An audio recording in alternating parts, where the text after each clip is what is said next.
UP board के class 12 के सभी विद्यार्थियों के लिए वार्षिक परीक्षा 2026 का भूगोल का आपका जो पेपर है वो 5 मार्च का दिन होने वाला है। 5 मार्च के लिए आज मैं आपको ऐसे क्वेश्चन बताऊंगी जो 100% आपके एग्जाम में आएंगे। तो जिन बच्चों को भरोसा है वो वीडियो में अंत तक बने रहें और एक एक प्रश्न को आप कंप्लीट करें।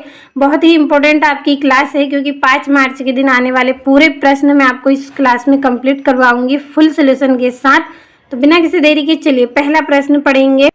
तो इस तरह से आपको निर्देशांक देखने को मिलेंगे एग्जाम में और यहाँ से आपका जो पहला प्रश्न रहेगा सही विकल्प चुनिए। तो निम्नलिखित महाद्वीपों में से किस एक विश्व व्यापार का सर्वाधिक प्रभाव होता है? तो यूरोप का होता है। दूसरा, निम्न में से कौन सी एकल कृषि नहीं है? तो जो मिश्रित कृषि है वो एकल कृषि नहीं है।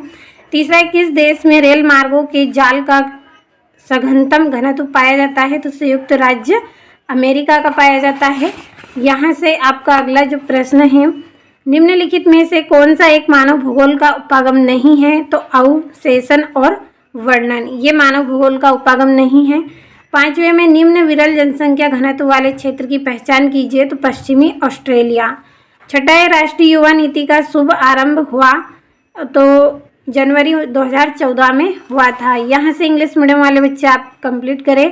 समय आपके पास बहुत कम है तो जल्दी जल्दी मैं आपको समझा रही हूँ और जल्दी जल्दी आपको भी स्क्रीनशॉट लेते चलना है। यहाँ से अगला आपका जो प्रश्न है, रिक्त स्थान की पूर्ति कीजिए।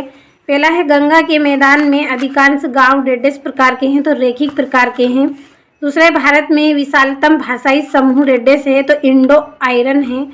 तीसरा है, चैनल टनल पेरिस को रेडेस से जोड़ता है तो लंदन से जोड़ता है। चौथा है, चाय निर्यात में भारत का रेडेस स्थान है तो दूसरा स्थान है। आपका अगला है, एशिया महाद्वीप में विश्व की सर्वाधिक जनसंख्या निवास करती है और शुष्क कृषि में जो फसल बोई जाती है वो ज्वार की फसल बोई जाती है। तो कंप्लीट अच्छे से करिए।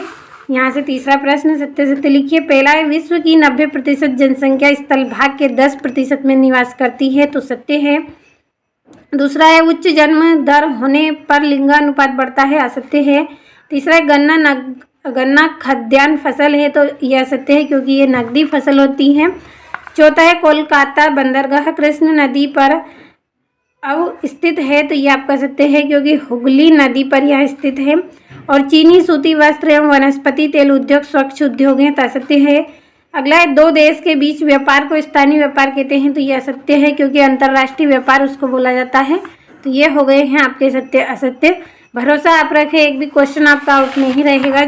आप कंप्लीट कर ले बस पूरे प्रश्नों को। चौथे प्रश्न में सही जोड़ियाँ आपकी कंप्लीट कर दी है, नंबर डाल दिए हैं, कंप्लीट अच्छे से करिएगा। अगला आपका जो प्रश्न है, एक वाक्य में उत्तर दीजिए। पहला है, कोई दो प्रमुख रेशेदार फसल कौन सी है? कपास और जूट है। दूसरा है, भोपाल मध्य प्रदेश का किस प्रकार का नगर है? तो भोपाल झील नगरी है। तीसरा, विश्व व्यापार संगठन कब बनाया गया था? तो 1995 में बनाया गया। चौथा है, किसी व्यक्ति या व्यक्तियों के समूह द्वारा अपने निवास स्थान का स्थायी परिवर्तन को कहा जाता है? प्रवास कहा जाता है। और महामार्ग किस प्रकार की सड़कें हैं? तो पक्की सड़कें हैं। तो यहाँ से कंप्लीट आप करें। चलिए अगला हमारा जो प्रश्न है उसमें हमारे क्वेश्चन हैं तो हम प्रश्नों को समझेंगे। तो देखिए आपका जो छठा प्रश्न आपको देखने को मिलेगा, कुमारी EC सैंपल के अनुसार मानव भूगोल की परिभाषा लिखिए। सातवें में जनसंख्या वृद्धि को निर्धारित करने वाले कारक बताइए। आठवें में प्रवास के प्रतिकर्ष के कोई दो कारक आपको बताना है। 9वें प्रश्न में आपको रोपण कृषि की दो विशेषता करनी है।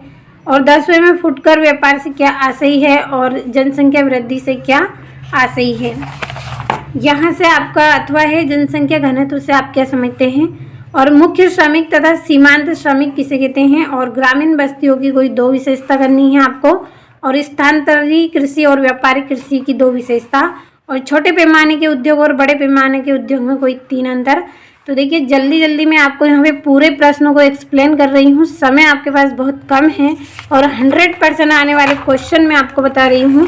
तो आप भरोसा रखें, अच्छे से मेहनत करें और पूरे प्रश्नों को कंप्लीट करें।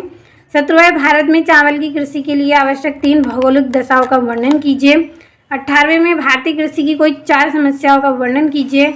19वें में विश्व के दिए गए मानचित्र में दर्शाए गए स्थानों को पहचान कर आपको नाम उनके लिखना है। तो पूरा पेपर मैंने आपको यहाँ पे 5 मार्च का बताया है। कंप्लीट अच्छे से आप करिएगा सभी प्रश्नों को। क्वेश्चन आपके ऊपर नीचे हो सकते हैं लेकिन प्रश्न आपके एग्जाम में 100% आएंगे, तो बस अच्छे से आप कंप्लीट करें पूरे प्रश्नों को। ये यहाँ से आपका मानचित्र रहेगा, तो कंप्लीट अच्छे से कर लेना है आपको। ये यहाँ से कंप्लीट करें। तो सभी प्रश्नों का आपने अच्छे से स्क्रीनशॉट लिया होगा, तो अच्छे से कंप्लीट आप करिए।